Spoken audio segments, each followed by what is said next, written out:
everyone, this is Dr. Nisha. Welcome to my channel. Recently, I have given a talk on how to start your career in data science. As a data science trainer, I keep on getting many requests and messages of students, freshers, early career transitioners, and even experienced people, those who want to start their career in data science, those who want to switch from some industry to data science.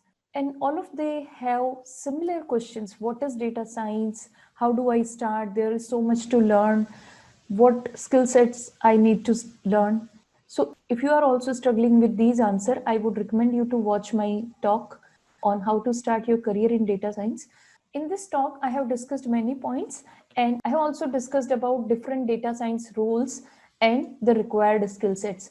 And we have discussed that when it comes to data science role, mainly there are 3-4 categorization: data engineer, then data analyst, data scientist, machine learning engineer, or AI engineer. These are 3-4 categories of these roles.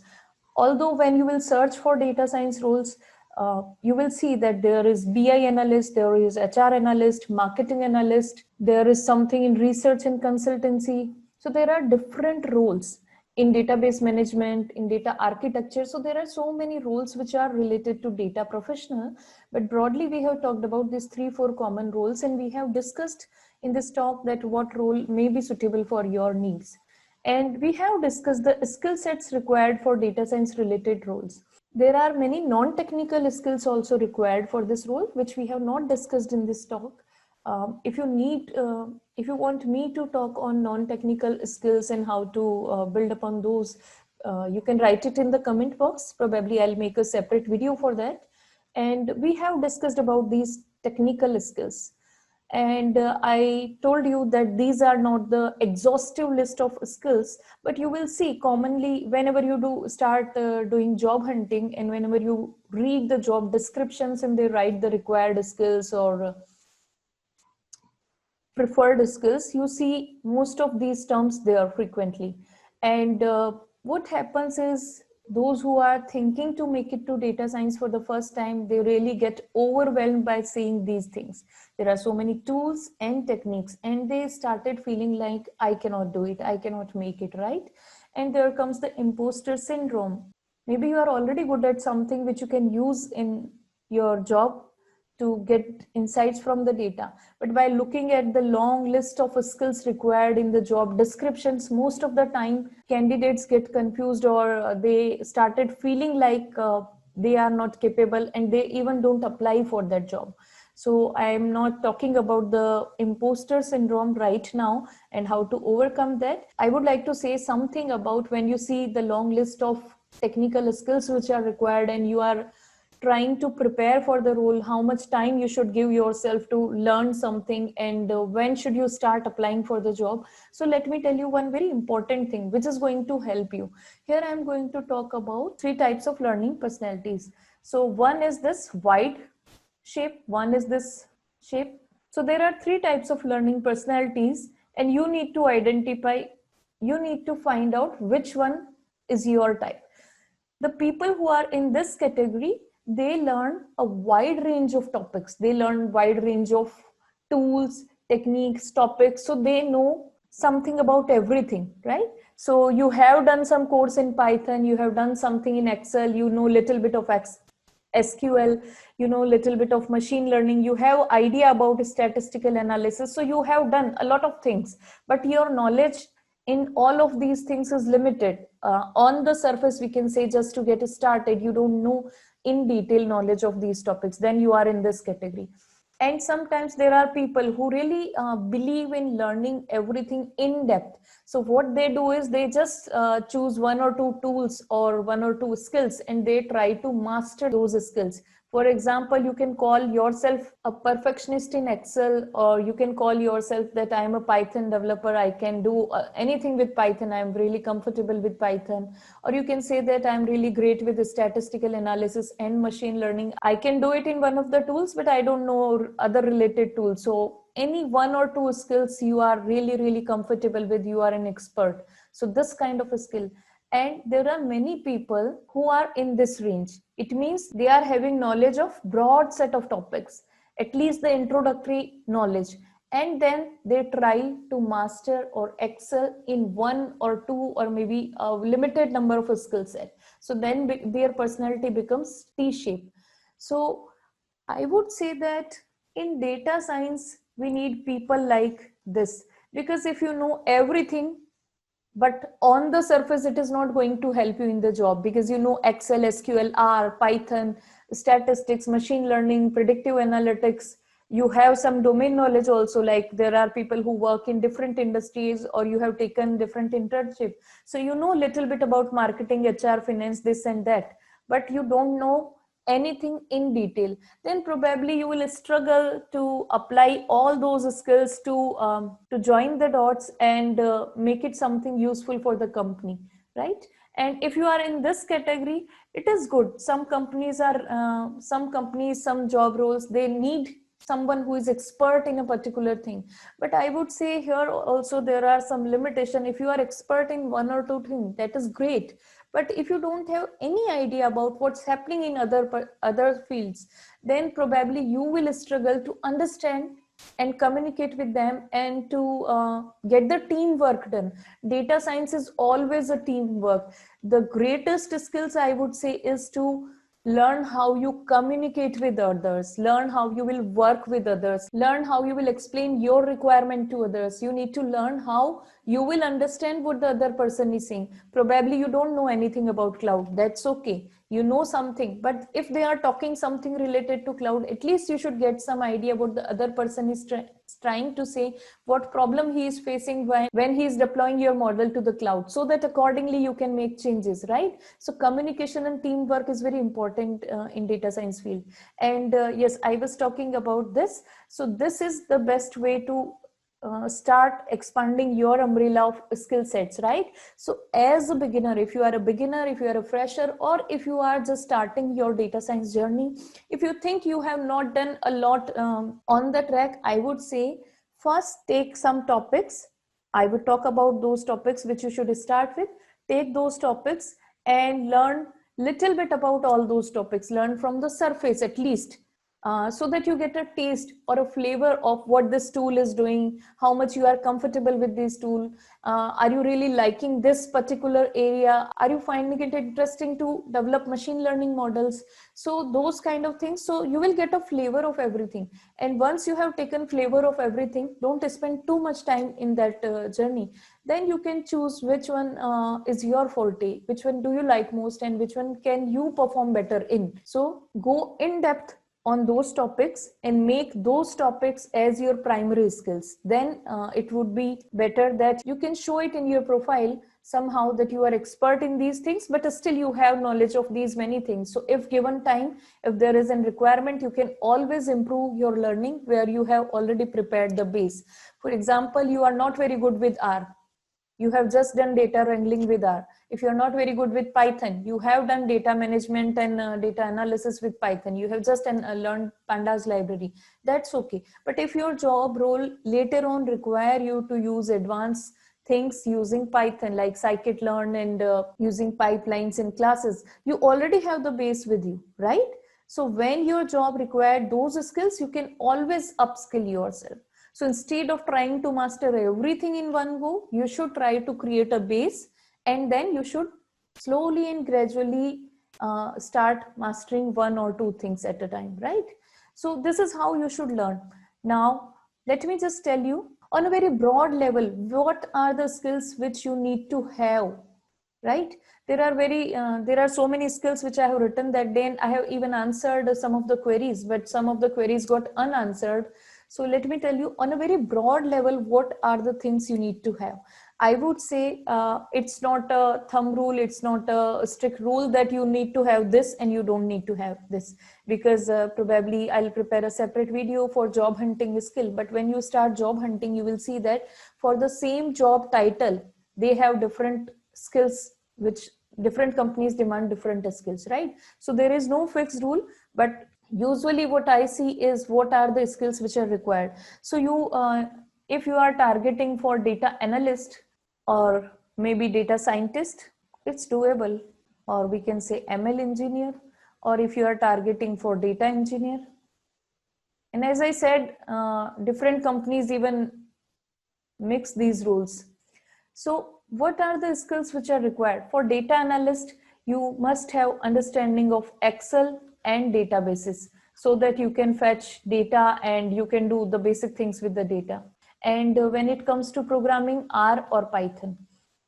Now, I am not again going to detail and discuss R and Python, but I would say few industries like pharmaceutical, biostatistics, and research. If you are into academic research, writing PhD papers, there you are going to use statistical model in depth. You need to know great in-depth knowledge of statistical modeling, and you need to be very careful about assumptions and everything. You can't skip any, even the minute detail in clinical management, biostatistics, and all those areas. There you can use R or even SAS. These are the languages for those areas. So they heavily use R and SAS, and they rely a lot of on your statistical modeling skills. So your background in statistics is required there, right? Apart from that, most of the industries today are preferring Python. Although you can use R too, many companies ask R and Python both.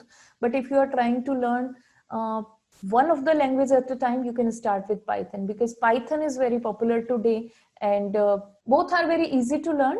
So I would say if you learn Python, you can always switch to R whenever you need. As a beginner, you don't need to learn these things in detail. For example, if you are learning with Python, you need to learn the basic Python, means how to set up Python on your system, and basic data type, data structure kind of thing. And then you directly start with libraries, right? If you have time, whenever you want to expand and improve your Python skills, you can always add on different programming concept and improve your code. But if you are a beginner and if you are trying to build up your skill set, so you can directly start with Python libraries. So Python NumPy library, usually it is good to start with NumPy so that you get an idea about NumPy arrays and all, but you don't need to spend too much time on NumPy, and you can start with Pandas then. Pandas is the library which is the most powerful library of Python when it comes to data analysis, data, combining data, visualizing data, cleaning data, data manipulation, all those sort of things. So here your actual data works start, because you have data in the form of a data frame, means just like tables which you see in Excel or SQL, right? So you should put more effort on learning Pandas. So you will get confident that yes, I can do these kind of things in Python. And after that, as in data analysis, you need to have a statistical analysis as your skills. You need to know how to analyze the data. So in this again, you need to know when to apply t-test, ANOVA, regression, and what are the assumptions of those tests, and how to interpret the results of those tests, parametric, non-parametric test, normal distribution, central limit theorem, what happens if something goes wrong, what can you do with that data, those kind of stuff. And as an analyst, because you would be responsible for cleaning up your data and preparing your data, you need to know for data cleaning the descriptive stats also, and the distribution, this variation, skewness, all those sort of things, which helps you to find out how to do data cleaning, how to fill up your missing values. Although these libraries like Panda will give you the tools to fill up your missing values, but the knowledge will come from your statistical portion, right? How to fill up the missing values. So try to build up that concept also for data analyst. Yeah, data visualization. There is another skill, data visualization. So you need to have data visualization skills where you prepare chart. Now in chart also, when to create which chart, what to do, what not to do with the chart design and aesthetics, because if you choose the wrong aesthetics, it would be a horrible chart. And how to interpret the chart, how to use the chart to tell a story. So storytelling is another art, or we can combine it here also, storytelling. These are important. Tools, it depends. For data visualization, if you are good at R or Python, whatever, you can use R or Python to create charts. And if your work requires you to prepare dashboards using Power BI or Tableau or something like that, you need to learn those. You can even prepare dashboards in Excel. You can prepare dashboards in many other tools, but it depends upon what company expect you to use, what tool company expect you to use. But let me tell you, if you are already comfortable with these basics, and company say that no, you need to use Power BI or you need to use Tableau for your work, you can quickly learn. It is just 1 or 2 days task where you get comfortable with Power BI or Tableau. Initial comfortable, I am not saying you will become an expert, but just to get started, it is enough, right? So these are the skills. So I would say when it comes to fundamental, you need to have the fundamental of these two things. When it comes to tool, you need to have these tools: Excel, database, maybe SQL or NoSQL, and then Python or R. So I have told you which one to start. So these are the skills. And in data scientist, obviously you need R and Python, and obviously you need statistical analysis. So few things are common, so that you explore the data, you do feature engineering, and you tune your parameter of the models. And obviously you need machine learning models. This is what you need as a data scientist.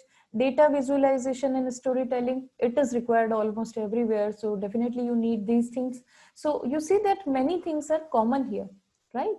And here this is new, machine learning models. It is usually not the task of data analyst, although some companies expect their data analysts to build predictive models also, but it is usually the task of data scientist, right? It required expertise in model building and tuning the model and cross validation and all those. Deep learning or deep learning is something advanced, so not every company need this, but you should have some understanding of deep learning theory concept, and what are different types of deep learning models, and in computer vision or natural language processing or reinforcement learning, what all deep learning models can help you. So you need to have that understanding. And definitely if you are talking about deep learning, you need to know related tools for deep learning. So there are many, and which I have told that day, TensorFlow and PyTorch, and there are so many. So I'm not writing all those, but yeah, if you are talking about deep learning, you need to learn some of the deep learning tools also. So mainly these are the things. And definitely if you are doing all these things, if you are doing a lot of coding, you need to know Git and GitHub so that you can manage and collaborate your code. And working on a script, creating projects, all those kind of stuff is required there, right? And when we talk about data engineer, so whatever you are using as your language, R and Python, they should be well versed with that. And definitely cloud platform, they need to know if they are deploying the model on cloud. So there are AWS, Azure, Google Cloud. So these cloud platforms, apart from that, they need to know the machine learning pipelines, data engineering pipeline. They need to know data architecture and databases. And then definitely there are tools specific to their role and deployment, like Docker, Kubernetes, Kafka, Spark, and so on, right? Now, how can I help you? I would say that this is not my forte. So all these tools I have not yet explored, so I can't talk about these much. But I can teach you Excel, R, Python, statistical analysis, database storytelling, machine learning models, deep learning, all those things, and Git and GitHub also. So I would say you got this idea. Try to pick the skill which is common in all these things and start working with that skill. Like you see that R and Python are there in everything. And when I talk about choosing one language, Python is there in everything. So you can start working with Python. And you can also start, if these are your target roles, data analyst and data scientist, you can also start with the statistical analysis. You can also start with data visualization. So these are the things you should start with. I hope this is useful for you. If you have any specific queries, you can write it in the comment box. I will try to address. I keep on writing so many posts which helps beginners to get started with their journey. And if you are connected to me on LinkedIn, you can find out those posts and article on my profile. So let me tell you how you can find post or article written by anyone on LinkedIn. If you connect with anyone and if you feel that you can get some insight from anyone. So here is my LinkedIn profile. And if you scroll down, I will talk about how to use LinkedIn effectively, or otherwise you can learn a lot from my profile also. So you can see all activity, click on all activity here, and you will see here my activities, article, post, and documents if I have shared anything. So these are my articles. I am not going through all these, but you can find out many of the articles are related to students and job search and career advice, how to use LinkedIn and machine learning and many other things. and here are my posts. So you need to scroll down. Not all posts are data science related, but many are, they are related to data science, Colab and everything. So you can always scroll down and learn those things. And I have this blog also where I'm writing different posts, and I have started a series of posts regarding learning Python. So you can follow me on my blog there. I will post all these links in the description box, so you will get guidance. And here in my YouTube channel, I have different playlists, and here is the playlist Python for Data Science, where I'm going to upload many more videos soon. And you can read about the discussions here, how to begin a career, what is the right path, or how to learn stats, how to learn Python, and different other things. So I would suggest, if you like someone's YouTube channel, you should always go to discussion and see what's happening there, and you will get a lot of new things, right? So if this is something interests you, then you can follow me on LinkedIn or YouTube or Tumblr. And if you have any questions, you can write it in the comment box. Thank you for watching.